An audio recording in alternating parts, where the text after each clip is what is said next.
Hey there. Karibu tena kwenye kipindi kingine cha Fungua Neno. Kwenye Fungua Neno tunakuja pamoja kama Wakristo. Tunakuja pamoja kama watu ambao tunaliamini neno la Mungu, kwamba limeletwa kwetu na Mungu Roho Mtakatifu. Alafu tunafungua neno, tunalisoma neno, tukiamini kabisa kwamba kwenye hili neno ndiyo kweli ambayo inatuweka huru na ndiyo kweli ambayo inatutakasa ili tuwe kama mwana wa Mungu Yesu Kristo. Hivyo basi, naomba kama unaweza kuchukua kopi yako ya neno la Mungu, tufungue kwenda kwenye kitabu cha Hagai, yeah? Tumekuwa tunaangalia kwenye hizi episode chache tumekuwa tunaangalia kitabu cha Hagai. Ni kitabu kifupi sana ambacho kina chapters 2. Huyu nabii Hagai alikuwa anatoa unabii kwa wana wa Israeli walipokuwa wanaenda kujenga hekalu la Bwana. Hivyo basi, tunafika leo kwenye tamko la mwisho ambalo Mungu anampa huyu nabii, na tutaanzia kwenye sura ya 2 mstari wa 20, ambapo baada ya Mungu kuahidi wana wa Israeli kwamba wakiwa wanafanya hii kazi ya Mungu yeye atawabariki. Ndio mstari wa 19 wanamaliza wanasema kwamba I will bless you. Anawapa hiyo ahadi. Baada ya hapo anaenda kwenye hili tamko la mwisho. Hili tamko la mwisho linatuambia kwenye mstari wa 20 kwamba then the word of God came the second time to Haggai on the 24th day. Hii sasa ni mara ya pili ambapo neno la Mungu linamjia Haggai kwenye hii siku ya 24. Utakumbuka kwenye mstari wa 10 alisema tena kwenye hii siku, the 24th day of the 9th month, the second year of Darius, kwamba kwenye hiyo siku alipata unabii kutoka kwa Mungu, lakini sasa hivi anapata unabii tena kwa mara ya pili. Anasema kwamba it came the second time to Haggai on the 24th day of the month. Kwa hiyo anamaanisha ule mwezi wa 9. Sasa mstari wa 21 unatuambia huo unabii ulikuwa unasema nini? Anaambiwa Haggai, speak to Zerubbabel, governor of Judah. Kwa hiyo unabii kama vile ambavyo kwenye sura ya 2 mstari wa 1 alivyoambiwa kwamba huu unabii ambao anapewa ni kwa ajili ya Joshua pamoja na Zerubbabel. Hapa pia anaambiwa tena huu nabii nenda kampe Joshua, nenda kampe Zerubbabel. Specifically anaambiwa nenda kampe Zerubbabel, governor wa Judah, and tell him this. Haya ndio maneno ambayo anatakiwa kumwambia. Anamwambia I am going to shake the heavens and the earth. Yeah? Hayo maneno kama umekuwa unafuatilia hizi episode utakumbuka kwamba sio mara ya kwanza anayasema. Huko kwenye mstari wa kwenye ule unabii uliopita aliambiwa pia kwamba I will shake the heavens and the earth, kwenye mstari wa 7 ya sura ya 2. I will shake all the nations, and they will come with the wealth of all the nations, and I will fill the house with glory. Yeah? Kwa hiyo kumbe ile mara ya kwanza anasema hivyo I will shake the nations. Lakini ile mara ya kwanza alipokuwa na shake the nations ni kwa ajili ya kutikisa mataifa ili walete mali na kila kitu, zana zote ambazo zinahitajika kwa ajili ya ujenzi wa hekalu. This time hii shake the nation ni ina lengo tofauti kidogo. Yeah? Kumbuka mara ya kwanza ilikuwa ni kwa ajili ya kujenga hekalu. Hii mara ya pili anasema kwamba I am going to shake, sio the nations, the heavens and the earth. Yeah? Yaani sitaishia tu kutikisa mataifa, sasa hivi nitatikisa mbingu, nitatikisa nchi. Mstari wa 22 unasema I will overthrow the thrones of kingdoms and destroy the power of the kingdoms of the nations, and I will overthrow the chariots of and their riders, and the horses and their riders will go down. Anasema everyone by the sword of another. Anasema hii mara ya pili nitakapokuja ku shake the heavens and the earth, hii ina sura tofauti kabisa na ile ya kwanza. Ile ya kwanza ilikuwa ni kwa ajili ya kujenga hekalu, ilikuwa ni kwa ajili ya kuleta utukufu wangu kwenye hekalu langu. Hii mara ya pili nitakapokuja ku shake the earth, hakuna kitakachobaki. Anachokiongelea hapa, anaongelea ile siku ya mwisho. Anaongelea kwamba kuna siku ambapo itakuja, hiyo siku ni siku ya hukumu. Hiyo siku itakuja, anasema I will shake the nations, yeah? Taifa litakuja kupigana dhidi ya taifa. Anasema kwamba I will overthrow the chariots and their riders and their horses and their riders. Hii picha anaichukulia kutoka kwenye vile ambavyo wale wanajeshi wa Farao walivyokuwa wanawakimbiza wana wa Israeli kutoka Misri, walipofika kwenye ile bahari ya Sham. Mungu alivyotengeneza njia kupitia mkono wa Musa kwa ajili ya wana wa Israeli kupita kwenye bahari ya Shamu kama vile nchi kavu. Yale magari yalivyokuja, yale chariots walivyokuja, farasi walivyokuja kujaribu kuvuka na wenyewe ile bahari ya Shamu, Mungu alizifunga zile njia, akawateketeza na kuangamiza wale wanajeshi wa Farao. Hii ndio picha ambayo Hagai anapewa kwamba kwenye hiyo siku ya mwisho maadui pamoja na hizi chariots and horses ni vyombo ni silaha za vita.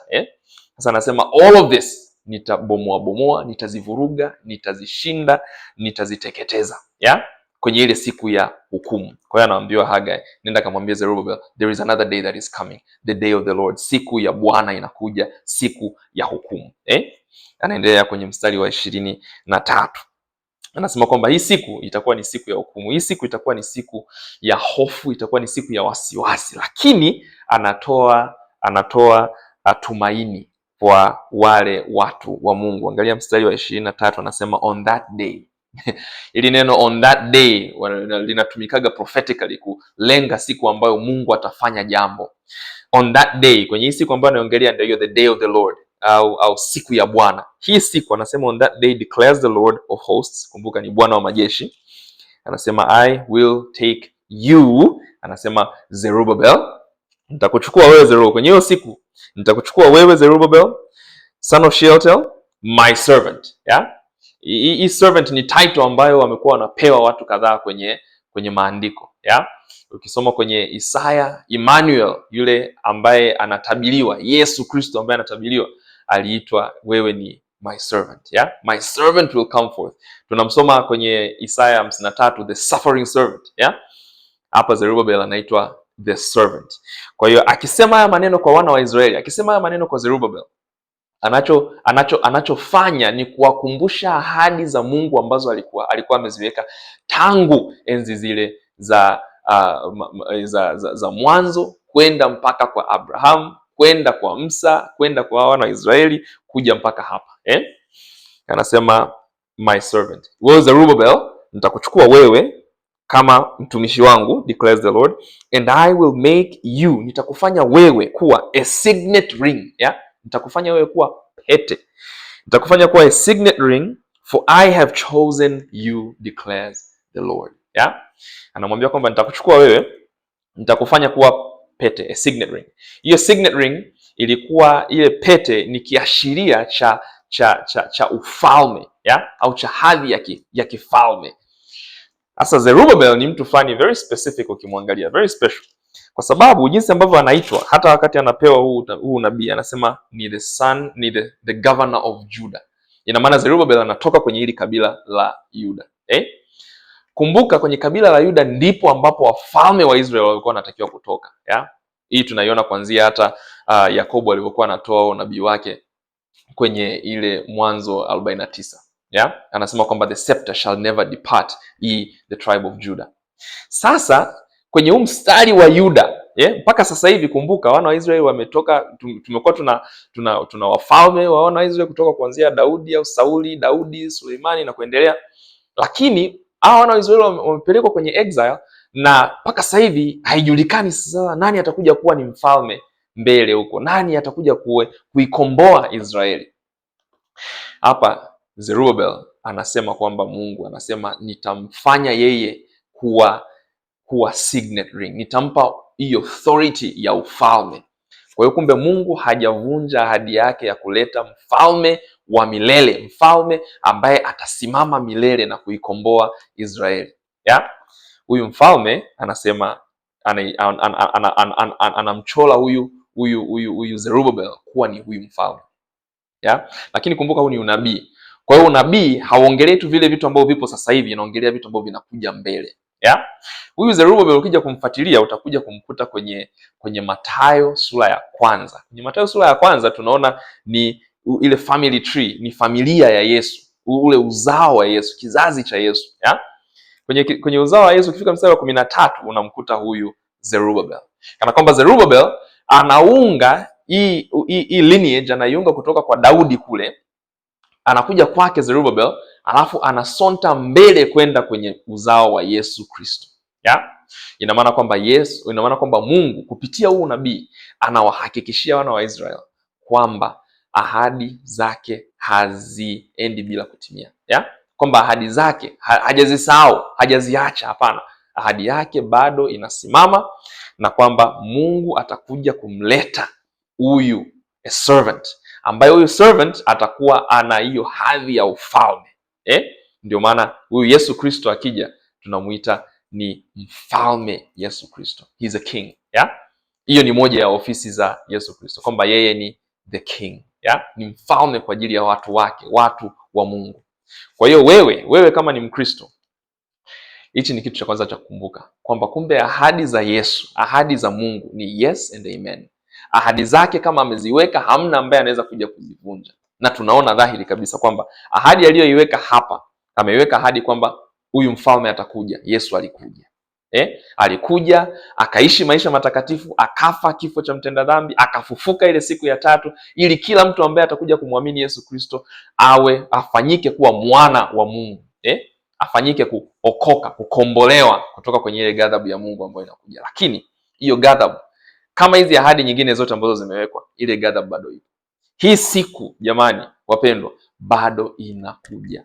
Hii siku ya Mungu, kama Mungu aliahidi kwamba mfalme atakuja na Yesu akaja, basi hii ahadi ya kwamba Mungu atakuja kuzitikisa mbingu na nchi, hii ahadi bado inakuja.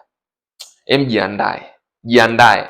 Wewe kama hujampokea Yesu Kristo, muamini leo kwa ajili ya msamaha wa dhambi zako, kulipiwa deni lako la dhambi, pamoja na kukombolewa, kufanyika kuwa mwana wa Mungu.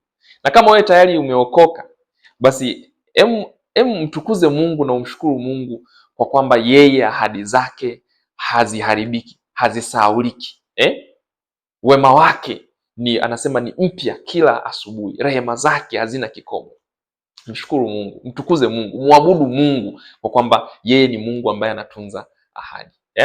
Na hapo ndipo mwisho wa kitabu cha Hagai. Kitabu cha Hagai kinaanza na instruction, kinaanza na maagizo ya watu wa Mungu kwenda kufanya kazi ya Mungu, alafu kinaisha na ahadi ya mfalme ambaye ni Yesu Kristo. Natumaini sana kwamba hii series imekusaidia, imekujenga, imekufunulia mambo ambayo yapo kwenye neno la Mungu. Na hivyo basi tunapoenda kuanza kujiandaa kwenda kuangalia ni series gani nyingine tufanye, karibu kuangalia hizo series mbili ambazo tumezifanya kwenye kitabu cha Wakolosai na ule waraka wa kwanza wa Petro, na pitia hii Hagai ambayo tumeipitia, na naomba Mungu kwamba aendelee kufunulia haya maneno yake ambayo ametupa kwenye maandiko yake. Until then, I really pray kwamba Mungu aendelee kukubariki. Amen.